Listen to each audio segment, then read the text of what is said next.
ওম স্থাপকায় চ ধর্মস্য সর্বধর্ম স্বরূপিণে অবতার বরিষ্ঠায় রামকৃষ্ণায় তে নমঃ।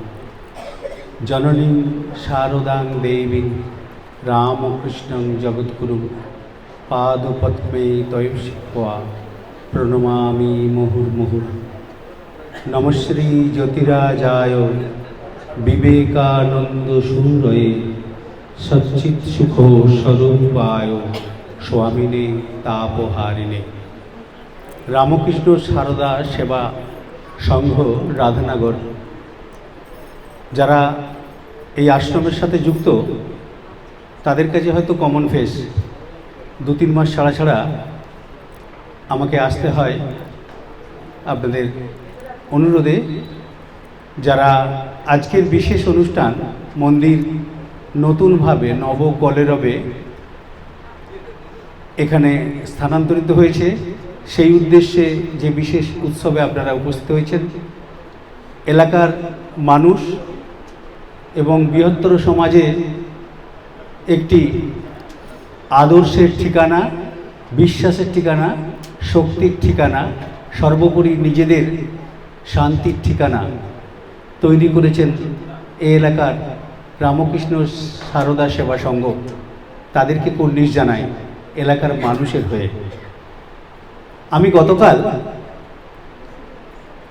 ডিডি বাংলার ওই গল্ফ গ্রিনের অফিসে ঠাকুরের জন্মতিথি উপলক্ষে 10টি টানা শুটিংয়ের জন্য যেতে হয়েছিল। ঠাকুরের জন্মতিথি 12ই মার্চ, সেই উপলক্ষে পরপর টানা ওই সকালে ডিডি বাংলাতে যে একটি অনুষ্ঠান হয় আপনারা জানেন, সেই অনুষ্ঠানটিতে সকাল 6টার সময় হয়, সেটিতে রেকর্ডিংয়ের জন্য আমাকে ডাকা হয়েছিল। অনুষ্ঠানটি শেষে প্রায় 2 ঘন্টা টানা অনুষ্ঠান শেষে যখন স্টুডিও থেকে বেরোচ্ছিলাম, ছাদে নিয়ে গিয়ে আমাকে বসিয়ে চা খাওয়ার ব্যবস্থা হচ্ছিল। সেখানে দেখছিলাম পশ্চিম আকাশে সূর্যটা ঢলে পড়ছে, রক্তিম আলোয় আকাশটা আবাহিত হচ্ছে পলাশ শিমুলের লাল ফুলের সাথে নিজেকে মিলিয়ে ফেলছে একটি দিনের সূর্যাস্ত।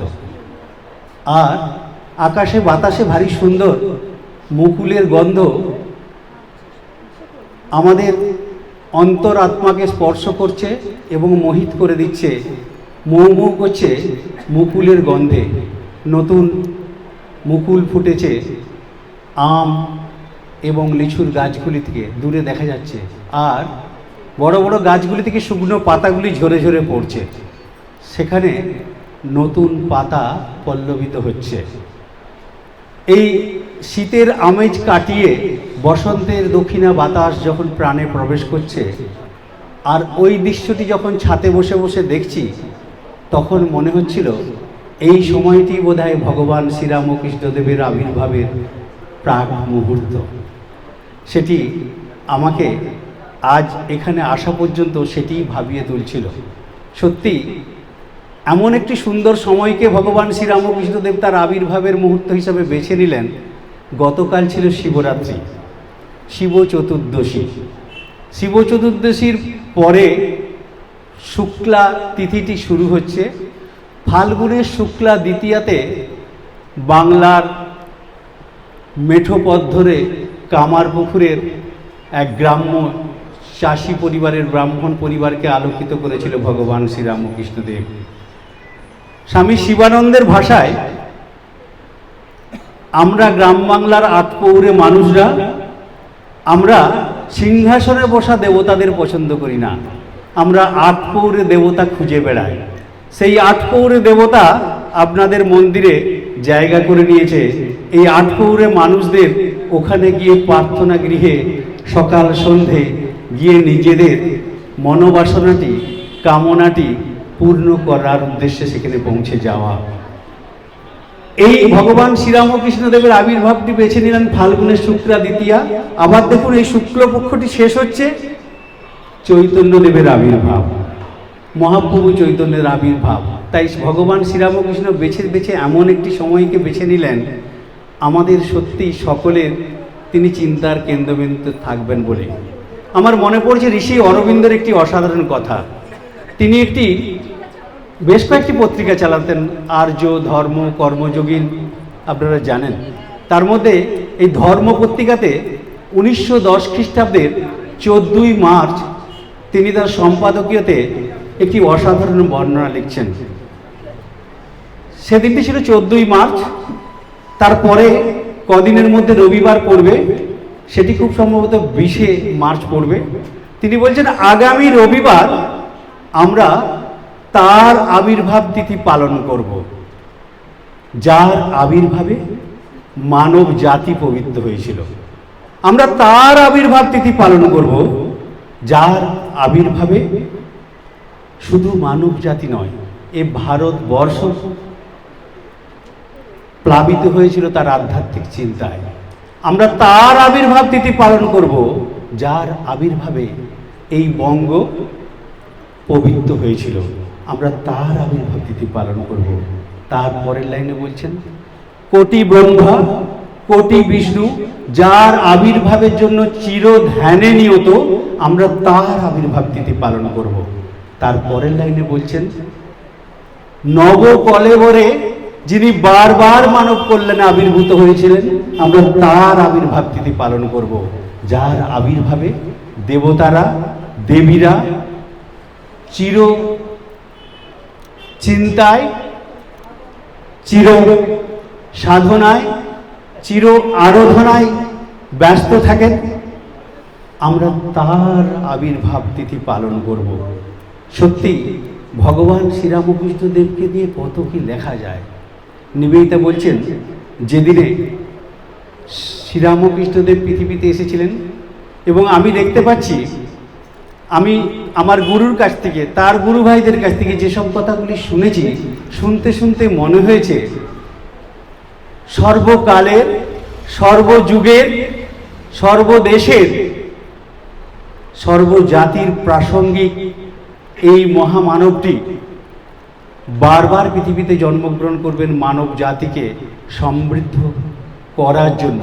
শুধু সমৃদ্ধ করার জন্য নয়, বলছেন তার আপন সত্তা আমাদের মতো সাধারণ মানুষের মনগুলিকে, হৃদয়গুলিকে মাটির তালের মতো তিনি তাকে নিজের মতো গড়ে তোলার ক্ষমতাশালী ছিলেন।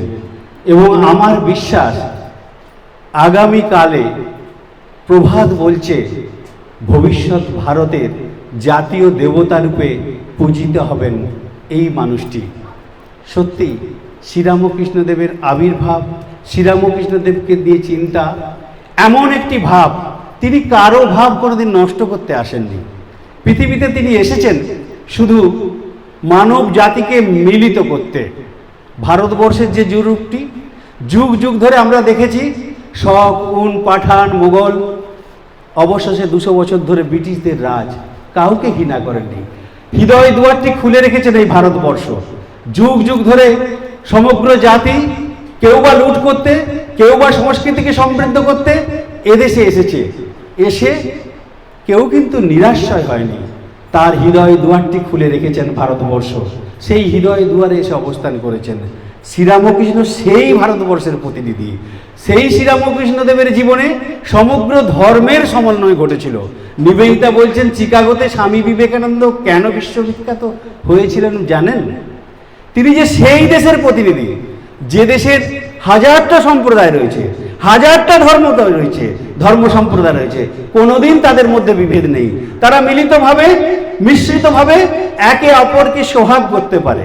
তিনি যে সেই দিগন্তের পথিক, যার মধ্যে ঐহিক এবং পারমার্থবিক একসাথে হোলাহল কোলাহল করে অবস্থান করছে, তার নাম ভগবান শ্রীরামকৃষ্ণদেব।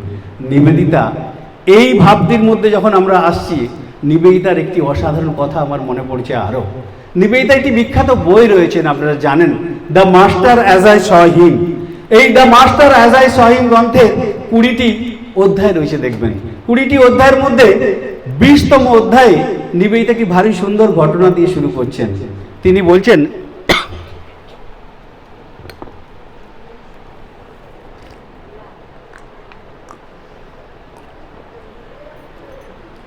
আজকে অনেকগুলি অনুষ্ঠান রয়েছে, সকালে একটি ছিল, এখন এখানে আবার বরানগর রামকৃষ্ণ মিশন এর পরে। গলাটার উপরে খুব চাপ পড়ছে, কদিন ধরেই চলছে এরকম, আগামীকালও একই অবস্থা। কথায় ফিরে আসি, নিবেদিতা যেটি বলছিলেন, নিবেদিতা ওই the master as I saw him গ্রন্থের 20তম অধ্যায়ে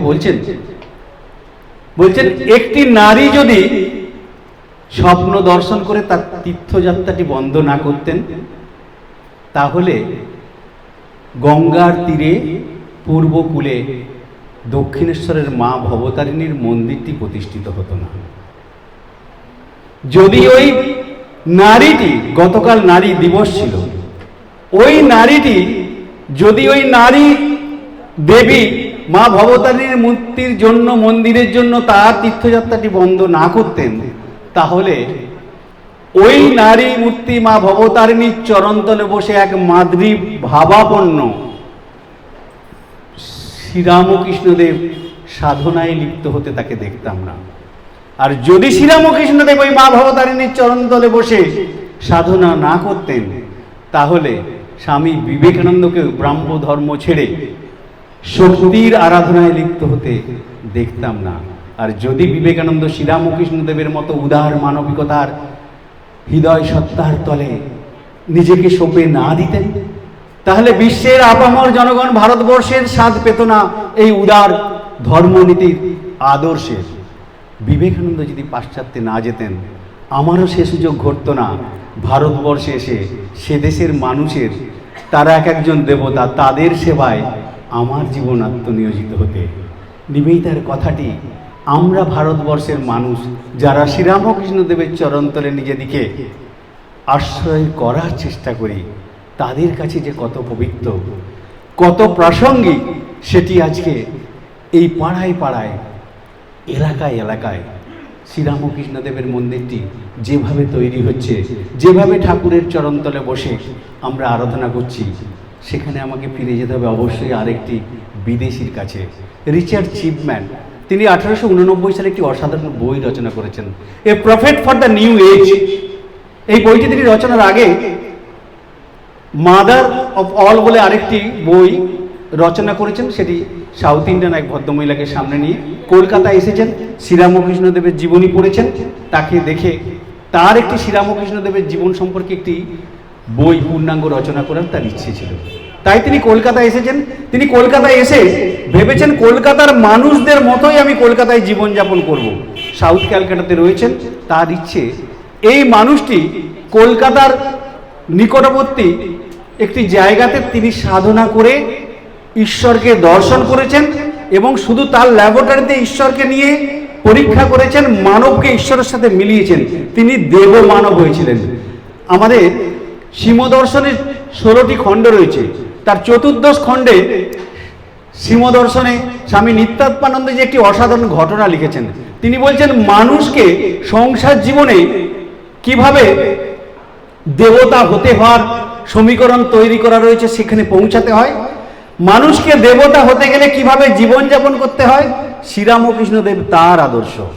দেবতাকে অবতার হয়ে মানুষ রূপে পৃথিবীতে আগমন করে কিভাবে দেবতা মানুষ হয়ে এসে তার দেবভাবটিকে মানুষের কাছে তুলে ধরে দেবতার প্রতি শ্রদ্ধাশীল হতে করবে, মানুষকে করে তুলবে, তারও আদর্শ শ্রীরামকৃষ্ণদেব।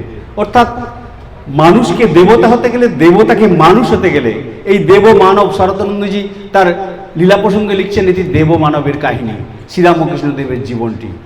সেই দেব মানবকে নিয়ে চিন্তা করেছেন ওই রিচার্ড চিপম্যান। তিনি তার জীবনের একটি বিখ্যাত রচনা লিখবেন, রচনার নাম বই লিখবেন, a prophet for the new age. 1989 বইটি প্রথম প্রকাশ হয়। এই বইটিকে ইংরেজিতে হয়, কিন্তু অনুবাদ করেন পরবর্তীকালে সৌঠর কিশোর চট্টোপাধ্যায়, তিনি এটিকে বাংলায় অনুবাদ করেন।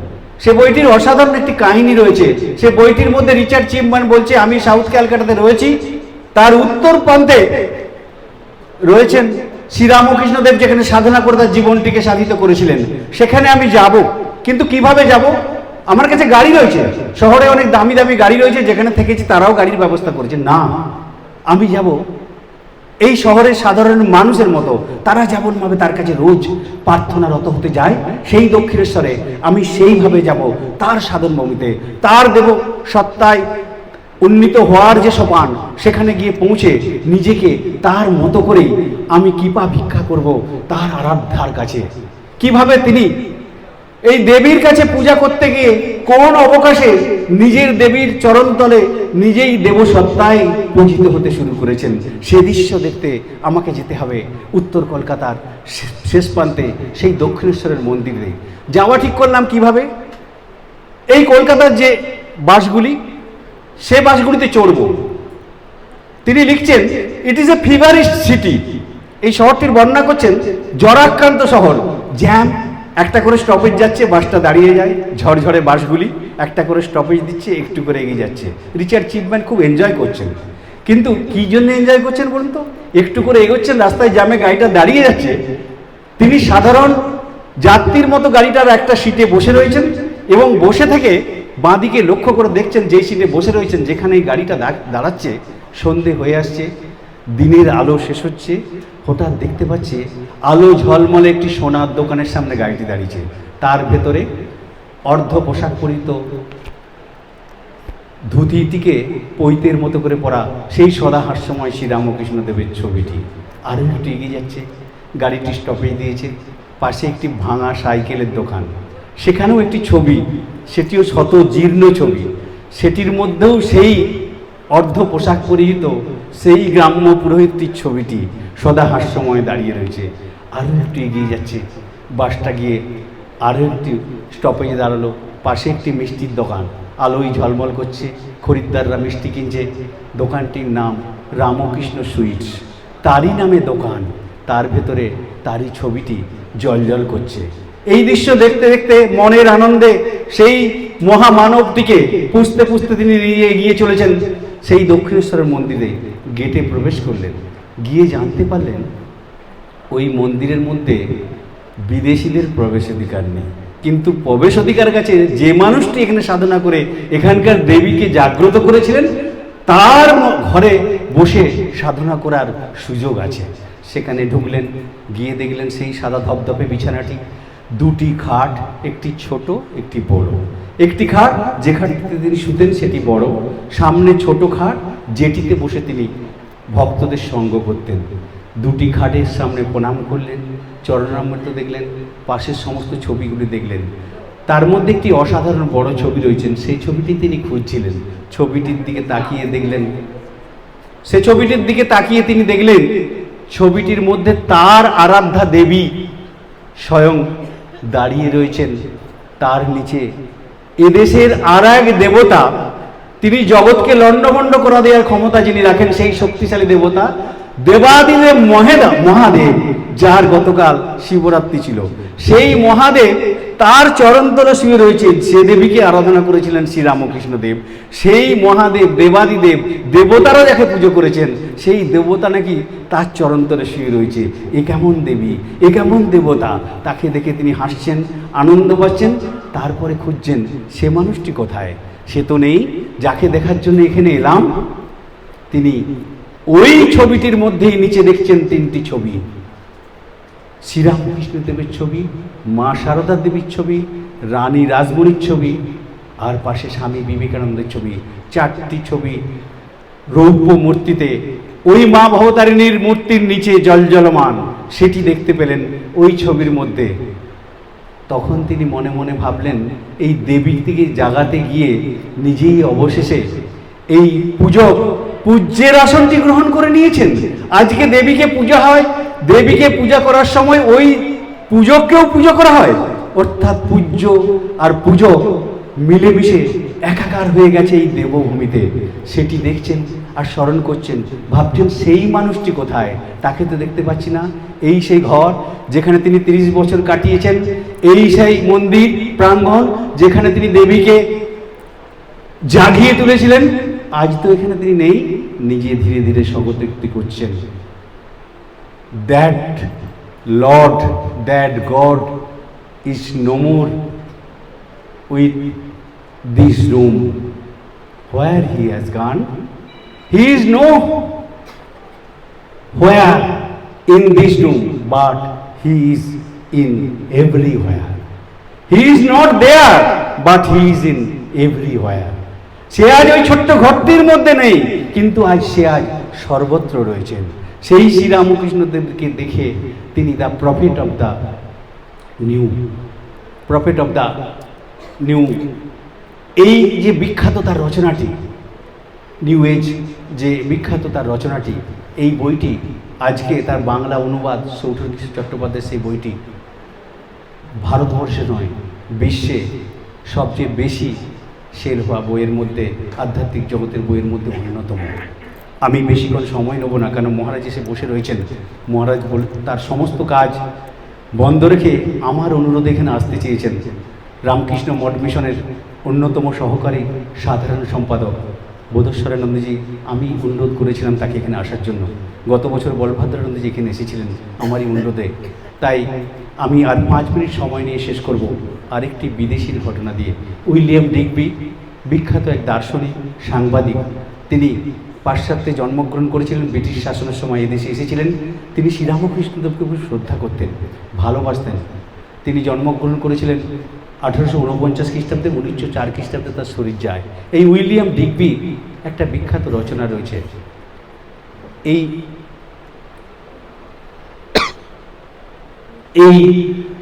19th সেঞ্চুরি বলে একটি বিখ্যাত বই। তাতে 99 পেজে তিনি একটি অসাধারণ ঘটনা লিখছেন। তিনি বলছেন, আমি পাশ্চাত্যে বড় হয়েছি, পাশ্চাত্যের যারা প্রফেট, দার্শনিক, যারা ফিলোসফার, তাদের সকলকে আমি শ্রদ্ধা করি। এখন ব্রিটিশদের মধ্যে, ইংল্যান্ডের মধ্যে দুটি মানুষ সর্বোচ্চ আসন দখল করেছেন, তাদের চিন্তা, তাদের ভাবনা, তাদের শক্তি, তাদের জ্ঞানের দ্বারা। একজন হচ্ছেন রবার্ট ব্রাউনিং, আরেকজন হচ্ছেন জন রাস্কিন। এই দুজন, তারা আমাদের দেশের সর্বোচ্চ প্রতিভাবান মানুষ। যখন আমি এই দুজন বিদেশি এবং আমাদের দেশের সর্বোচ্চ প্রতিভাশালী মানুষের দুটির সঙ্গে সাথে শ্রীরামকৃষ্ণ নামক বিদেশে এক পাশ্চাত্যের আধ্যাত্মিক, না লেখাপড়া জানা একটি মানুষের সাথে তুলনা করি, সেই মানুষটি কীরকম? আমার ভাষা, ইংরেজি ভাষাতে ডিকশনারিতে যে শব্দ দুটি পায় তার জন্য উপযুক্ত, সেটি হচ্ছে ইললিটারেট অ্যান্ড আনকালচার। এই দুটি শব্দ তার পক্ষে প্রযোজ্য। এটি কিন্তু বাংলা অনুবাদ করে আপনারা শ্রীরামকৃষ্ণদেবকে যতই আমরা শ্রদ্ধা করি, ভালোবাসি, এই দুটি শব্দ কিন্তু তার পক্ষে উপযুক্ত। তিনি সত্যিই শিক্ষা জগতে প্রবেশ করেননি, একাডেমিক শিক্ষা তার ছিল না, কিন্তু তাকে সমস্ত কথার মধ্যে শালা বা গ্রাম্য ভাষা ব্যবহার করতে দেখি। গ্রামাটিক্যাল দিক দিয়ে এ দুটি শব্দ তার পক্ষে সঠিক তিনি বলেছেন। আমরা রেগে যাব কেউ আমার সামনে বললে, আমি যাকে শ্রদ্ধা করি নিশ্চয়ই, কিন্তু এই শব্দ দুটি ইংরেজি শব্দে ইললিটারেট, আনকালচার, এই দুটি শব্দে কিন্তু কোনো দিক দিয়ে তার পক্ষে অনুপযুক্ত নয়। তিনি বলছেন, যখন এই মানুষটির সাথে, এই শব্দযুক্ত এই মানুষটির সাথে আমাদের এই দুজন দার্শনিকের সাথে তুলনা করতে যায়, তখন দেখি এই আধ্যাত্মিক জগতের মানুষটি, দে আর গ্রপার্স ইন দ্য ডার্ক। তারা দুজনেই এই মানুষটির কাছে অন্ধকারে আধ্যাত্মিক জগতে হাতলে বেড়াচ্ছে। কেন এত বড় কথা বললাম? তার পেছনে একটি কথায় প্রযোজ্য, কারণ Shri Ramakrishna reveal the God to the weary poor model. গরিব, আর্ত, নিপীড়িত, ক্লান্ত, অবসন্ন মানুষের কাছে তিনি ঈশ্বরকে প্রকাশ করে দিয়েছেন। রিভিল দ্য গড, ঈশ্বরকে প্রকাশ করে দিয়েছেন। শুধু প্রকাশ করে দেননি, আমাদের শাস্ত্রে একটি কথা আছে না, ব্রহ্মদেব ব্রহ্মৈব ভবতি, ব্রহ্মবেদ ব্রহ্মৈব ভবতি, এই কথাটি আমরা শাস্ত্রে বারবার শুনে থাকি। যিনি ব্রহ্মকে জানার চেষ্টা করেন, যিনি ঈশ্বরকে জানার চেষ্টা করেন, নিজের অজান্তেই তার সঠিক ঈশ্বর চিন্তা, ঈশ্বরের প্রতি তার ব্যাকুলতা, তার অজান্তেই কখন ঈশ্বরে পরিণত করে দেয়। শ্রীরামকৃষ্ণদেব সেই চরিত্র। তিনি নিজেকে ঈশ্বরকে জাগাতে গিয়ে, ঈশ্বরকে জানতে গিয়ে, তার জীবনের উদ্দেশ্য কি ঈশ্বর লাভ, সেই কথাটি নিজে জানেন, সম্পর্কে চিৎকার করে বোঝাবার চেষ্টা করছেন। বোঝাতে বোঝাতে, নিজে ভাবতে ভাবতে নিজের জীবনে ঈশ্বরকে কেন্দ্র করে নিজের জীবনটি সংগঠিত হয়েছে। ঈশ্বরকে রেখেই তার জীবনটি শেষ হয়েছে। সেই ঈশ্বর কেন্দ্রিক মানুষটির জীবনে আমরা দেখব কখন নিজের অজান্তেই, যিনি বাবা বলতে পছন্দ করতেন না, গুরু বলতে তিনি রাগ করতেন, সেই কখন নিজের অজান্তেই গুরু, দেবতা, ঈশ্বরে পরিণত হয়ে গেছেন। শেষ করব আরেকটি কথা দিয়ে, সেটি আমার নিজের চিন্তায়। আজকে যে রামকৃষ্ণ প্লাবন বিশ্বময় ছড়িয়ে পড়েছে, গ্রাস করে চলেছে, গিরিশচন্দ্র ঘোষ স্বামী বিবেকানন্দ পাশ্চাত্য থেকে ফিরে আসার পরে স্বামী বিবেকানন্দকে অনুরোধ করেছিলেন, যাকে তিনি যিশি বলে ডাকতেন বিবেকানন্দ, সেই গিরিশ ঘোষ বলছেন, এত বড় একটা বিখ্যাত কাজ করে এলে, যার চরণতলে বসে শিক্ষা নিয়ে, যাকে ভালোবেসে, যার শক্তিতে তুমি বিশ্ব জয় করে এলে, তার একটা পূর্ণাঙ্গ জীবনী রচনা করো না কেন? তিনি বলছেন, যিশি, তুমি যদি সাগর শুকিয়ে দিতে বলো, সে চেষ্টা করলে হয়তো পারবো। তুমি যদি পাহাড়কে ভেঙে চুরমার করে দিতে বলো, তাও আমি পারবো। কিন্তু এই অনন্ত ভাবময় শ্রীরামকৃষ্ণদেবকে নিয়ে শিব গড়তে গিয়ে বাঁদর করে ফেলবো। অনন্ত ভাবময় শ্রীরামকৃষ্ণদেবের এক একটি ভাবকে নিয়ে এক একটি উপন্যাস রচনা করতে পারে, এক একটি জীবন কাটিয়ে নিয়ে যেতে পারে। তাকে নিয়ে একটি ছোট বইয়ের মধ্যে সীমাবদ্ধ করার ক্ষমতা আমার নেই। কিন্তু যিশির অনুরোধে শ্রীরামকৃষ্ণদেবের জীবনী রচনা করেননি ঠিকই স্বামী বিবেকানন্দ। দেশ বিদেশ পাশ্চাত্য জয় করে এসে স্বামী বিবেকানন্দ যে বিখ্যাত কাজটি করে গেলেন, সে কাজটি আমাদের সকলকেই এক আসনে বসার সুযোগ করে দেয়।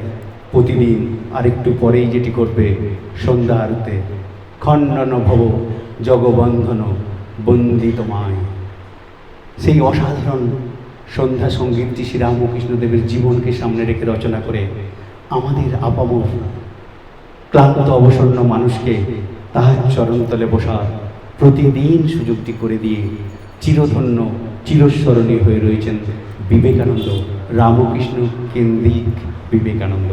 ওং অসতৌ মা সদ্গময়, তমসৌ মা জ্যোতির্গময়, মৃত্যুর মা অমৃতঙ্গময়, আবির আবির্ময়েধি। ওং শান্তি শান্তি শান্তি। হরি ওম তৎসৎ। শ্রীরামকৃষ্ণার্পণমস্তু। সকলে ভালো থাকবেন, আবার দেখা হবে সময় মতো।